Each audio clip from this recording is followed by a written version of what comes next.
pioneers too. Like the waka who came before us, we came in search of new lands and new opportunities. We found on this floating land at the end of the ocean a new home, vast and wild.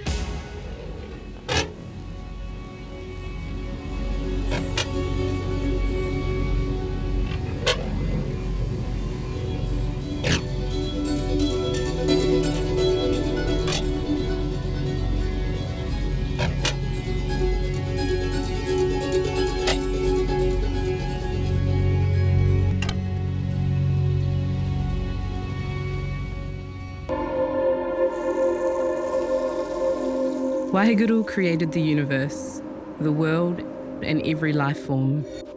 Before the universe, there was only Waheguru. The supreme power established the earth, sky, air, the water of the oceans, fire, and food. The divine power created the moon, the stars, and the sun, night, day, and mountains.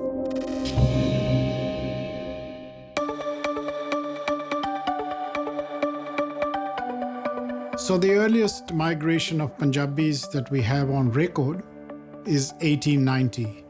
A gentleman known as Fuman Singh Gill. He ended up in Wanganui and he married a local Kiwi girl and he settled down in Wanganui. So this is a list of all the immigrants that came to New Zealand from 1890 up to 1940.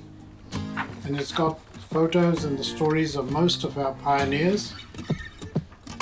So that's my grandfather with some of the people who were his contemporaries who came with him to New Zealand.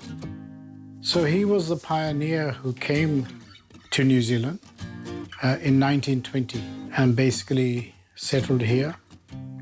And the family followed in 1953. That's when we came to this country. My grandfather stayed in this country off and on about 50 years. The circumstances that prevailed in this country right up to 1950, I would say, were not amenable to bringing up a family. And so the families basically stayed back in India while they worked here in this country. Getting work here in the urban areas was not easy. They did find a lot of discrimination at that time. So the only opportunity they had at that stage was to go out in the outbacks, like the King Country, and there they found opportunities to work as itinerant workers, clearing the bush, cutting the scrub. Because there were people who had come off the land in Punjab, they could easily relate to things of the land. So that experience eventually translated in a lot of them starting to own some of those bush farms, like the one we had when we came later in 1953. Though our bond with this land was forged 130 years ago, it was more recent events that brought us in numbers.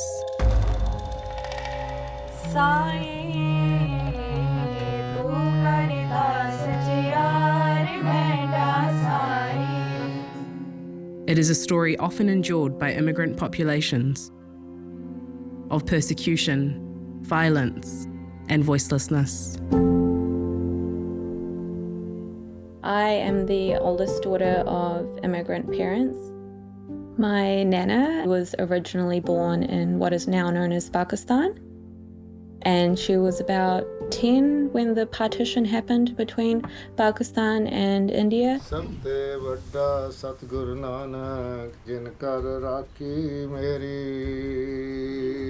She saw some of her friends or family members die in front of her eyes, and she lived in a refugee camp for a little bit until they got a plot of land or a place to stay in India. When she was 11, the partition happened and they had to travel, and it was like 23 days it took them. And then to save the honor of women, the family members would kill the woman or chuck them in wells so like that the opposition wouldn't rape them or kill them. like her dad's sister, a couple of their daughters, like as young as 8 years old, just killed and like chucked into the well and stuff.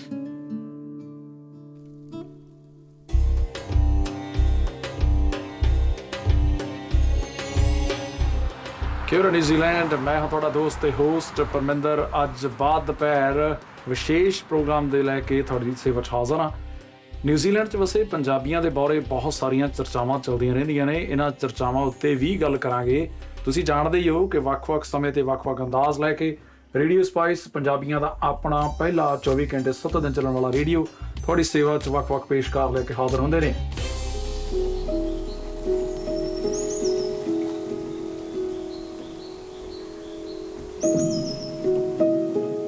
I never thought about leaving my motherland, but I have been tortured twice after that 1984 era as a Sikh youth. I was actually on my way to refill the LPG cylinder, and all of a sudden police just stopped me and they didn't ask me anything. They didn't say anything, so they start beating me. They actually beated me without any reason because I was sick. And then second time, they just picked me up from my room in a student hostel. They just blindfolded my eyes and took me to an unknown place and they start beating me. In those days, it's very common. There was no justice system. They can pick up anyone with a turban. I'm 47 now, but I couldn't talk about it even to my kids or my mom or even to my wife. Those are the black days.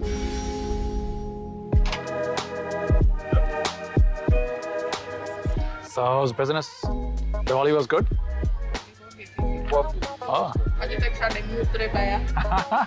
Tired, eh? Most of us, we are economic migrant and also belongs to a minority community. You have to start from scratch. And when I came in the country, my first job was in an alloy wheel plant in Viri. But I used to work 12 hours each day. It's like 4 days on, 4 days off. During my 4 days off, I used to drive taxis. Sometimes, after I work as a taxi driver on Saturday night till 5 a.m., just come home, have a shower, and go straight to my next job. It wasn't easy in the beginning.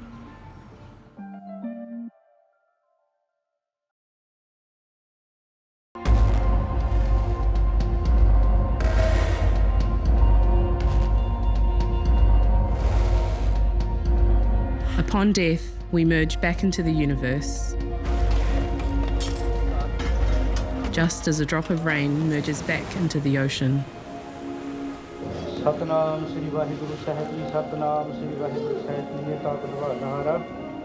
The Gurdwara to us is as the marae is to the tangata whenua. It is a shelter to all who need it, a hot meal to all who are hungry, and a quiet spot in an otherwise noisy world. It is the essence of who we are. It is our meeting place, our tūranga waiwai. In the early stages of pioneering, deaths was another challenge. Most people in our faith are cremated, and there weren't many cremations around to serve that. As people got established in their farms, there were incidences where people were actually cremated as per our rituals back in the old country. With a wooden pyre, the bodies are placed on it and then covered with the pyre and then lit up. When the neighbor farms found out a cremation had taken place next door to them, they went to the authorities. In the Waikato, we had quite a few families now. Then the issue of identity also arose. It's in that context that the New Zealand Sikh Society was formed. And then the Gurdwara followed from that.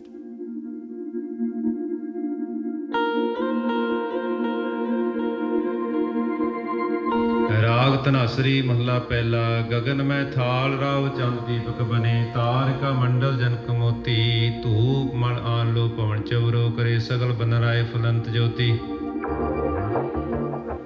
In the early 60s, this Waikato was the area where a lot of the Punjabi farmers started congregating. And so in 1969, the section for this place was bought, 5 acres on the road, basically. It did cause quite a commotion in the community, the fact that we had bought on the main road. So it took a while to sort that out. And eventually in 1976, the foundation stone of this place was laid. So this became the center of our community. And this is the place where the community kitchen, the langar as we call it, takes place, which is an integral part of our Sikh religion. Anybody can come and sit in a langar, irrespective of their caste or religion or background. This is a concept that goes back almost 400 years. It started with the founder of our Sikh religion.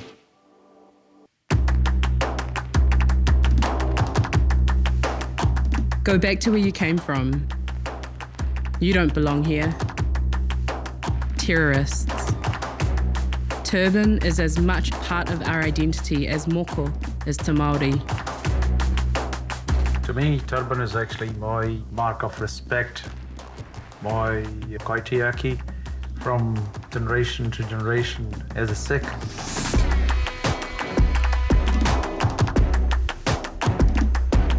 It's actually carrying responsibility about my heritage, 13,000 kilometers away from my native village.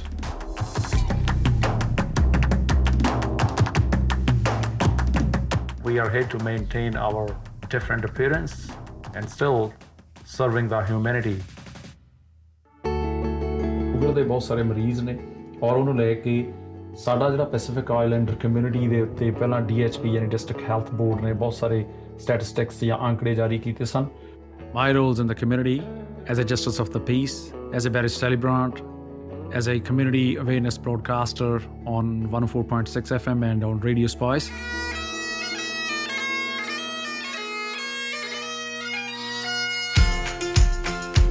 And on top of that, since April 2016, I've been nominated by the community as a district advisor to the Commander of Police in Counties Manukau District. I won't be getting this kind of mana in India because I'm from minority community. Back in India, I used to work only with the Indians, but in here, I had to work like hundreds of different ethnic background people. So I have to know their cultural values, their core values. Kia ora. Ko Shivalik te maunga. Ko Bias te awa. Ko Air India te waka. Ko Dashmesh Darbar te marae. I tūtaki a hoki paminda I te taurua manu ngahuru marima. Ana e te whakawhiti kōrero māua e pāna ki te painga o te reo Māori. Ko Punjabi te iwi, ko Parminder ahu. Ka pai anō. Mō te motu whānui, mō ngā tāngata katoa, nā kupea I whakatō te kākano ki roto I aia ki te whai te reo Māori. Kia pai ake pea tōna ao, no reira I te taurua manu ngahuru mā whitu. He kaia koa hau I te wharewananga o Awanui Ārangi ana ka toro mai a paminda hei tauira I tōku taha. Ana ka timata ia ki te aku I te reo. Ko te mea nui pia I roto I taua momo. Ko te kai ngākau o te tangata nei ki tō tātou ao. Aha koa he ini ana, aha koa no ngā motu, no ngā mautere o te ao. I pai mai ia ki tō tātou ao Māori. Nā kona pia I whānui ai tana tirohanga. Ki te ao, o tira kia ngai tātou te iwi Māori. We, the children of immigrants, are of two worlds now. Our identities forged from two cultures, both and neither.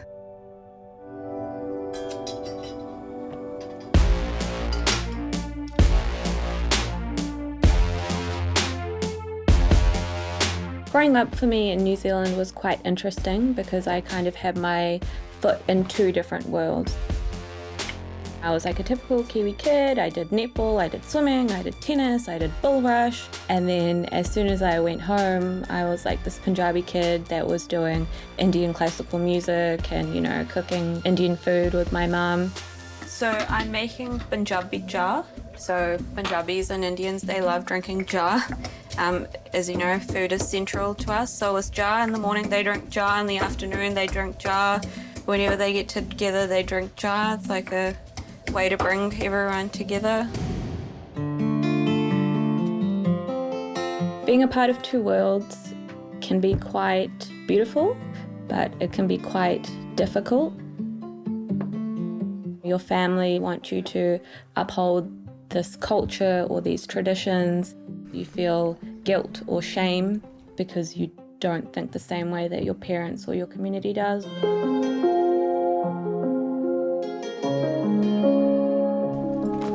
In primary school, I would go with my mum or dad to the bank and I would be the translator between the bank teller and my mum or dad. Kind of feel like you missed out on a childhood a little bit because you had to help out your parents adapt to this new life. Growing up, I listened to a lot of heavy metal and rock, Pantera and Metallica.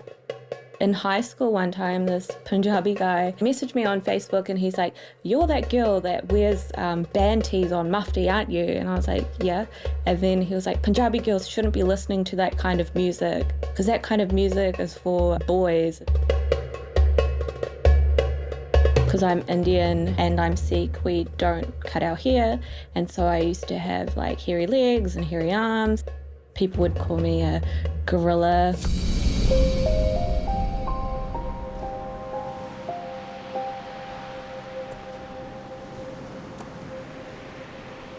Although I had a supportive family, sometimes I felt like I couldn't open up to them because my parents were always busy, they were always working, the typical immigrant parents. And so I felt like I didn't want to burden them with what was going on at school. It was quite destructive for my self-esteem.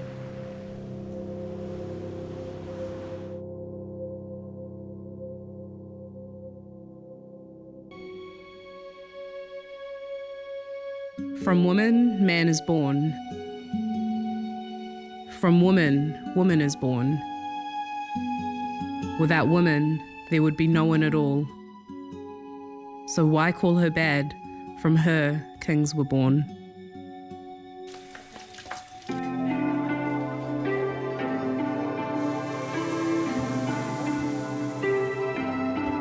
I have been very lucky that I was surrounded by very strong women. I had a very strong community, and we like to joke in our family that it's a matriarchy, not a patriarchy, because they're the shot callers, and even though sometimes their husbands may say one thing, they really taught me how to stand up for myself and, you know, kind of do what I want.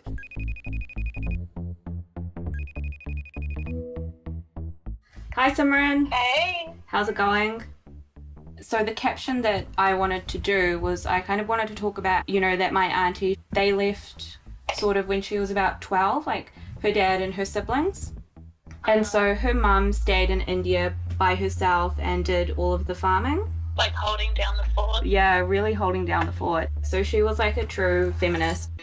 I met Simran through a music class and I was wearing a band tee, you know, and she came up to me and she was like, "Oh, you're into Slipknot?" And I was like, "Yes, I am." And she's like, "So am I. I've not met another Indian girl that's into Slipknot." We had joined feminist pages on Instagram, but we didn't see any pages that kind of shared the South Asian female perspective. So we started the Indian Feminist. So we use a lot of humour to highlight a lot of the points that we're trying to get across. And we sort of tailor it to explain the South Asian context. Like, for example, this one, "Mum, can I go out?" And then there's that samurai sword and it says yes. And then she pulls it out more and it's like, "Yes, when you're married." So it kind of brings humour to real life issues that some of us have to go through. The dominant narrative in history has kind of always been the white man's voice, and in feminism it was the white woman's voice. Although we could relate to some of the feminist issues out there, we couldn't relate in the South Asian context. So, white women were all about free the nipple, but, we were talking about women who were suffering from acid attacks in India. So this post was part of a series as a collaboration with Make Love Not Scars, a NGO in India, and they help out acid attack survivors. They give free counselling and surgery and a place to stay. So this story is to do about Soni. She got married when she was 17 and her in-laws and husband were quite abusive towards her. She wanted to be a police officer and she had already completed her training and was about to receive her gun license. And then her in-laws chucked acid at her.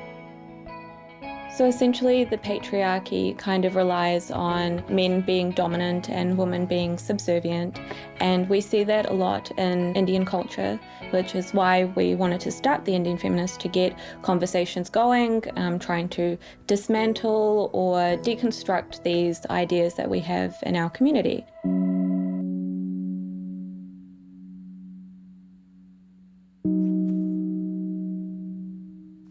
I come from a really strong line of feminism, and it's very prominent in my religion. Even in Sikhi, there were a lot of female warriors. I'm actually named after one, Bibi Harsharan Kaur. She was like one of the last fighters in a battle. So yeah, we had women that were fighting on the forefront, but a lot of their history has been replaced or not passed down, and so there's a great revival to bring that back to the surface. We are now many generations on this land. Since our first forefathers, whose hands carved the land, we have now carved out a new future on these shores. We are Sikh, but we are Kiwi too.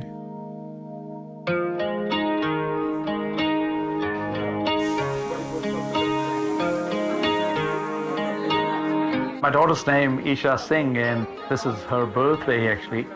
So she's 19.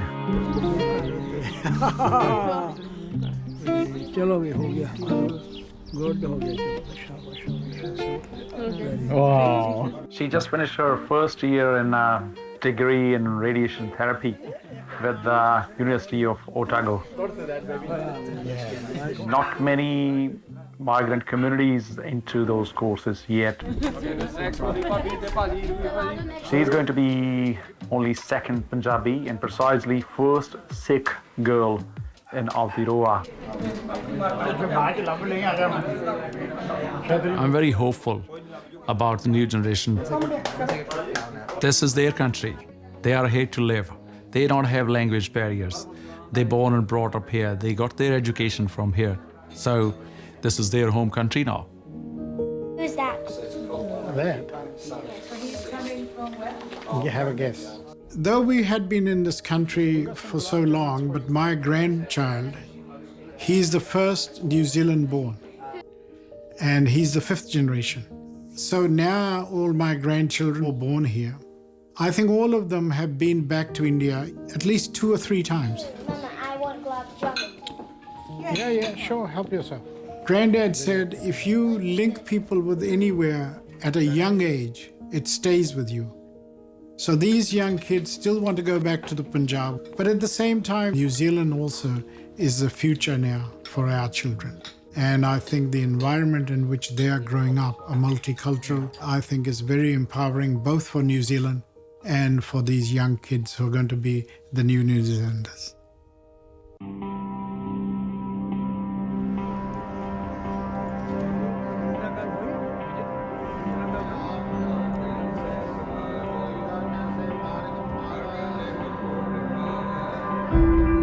For 130 years, we have become part of this land, and this land has become part of us.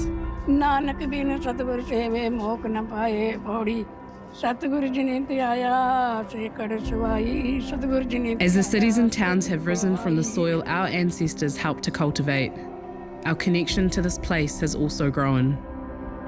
Good to see you. बहुत चंगा लगा.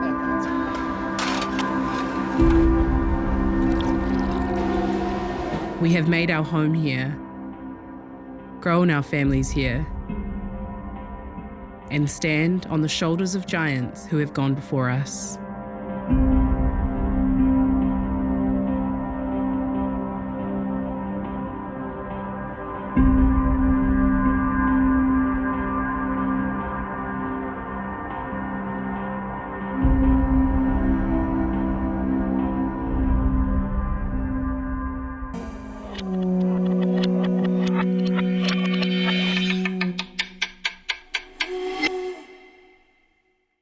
Supporting local content so you can see more of New Zealand on air.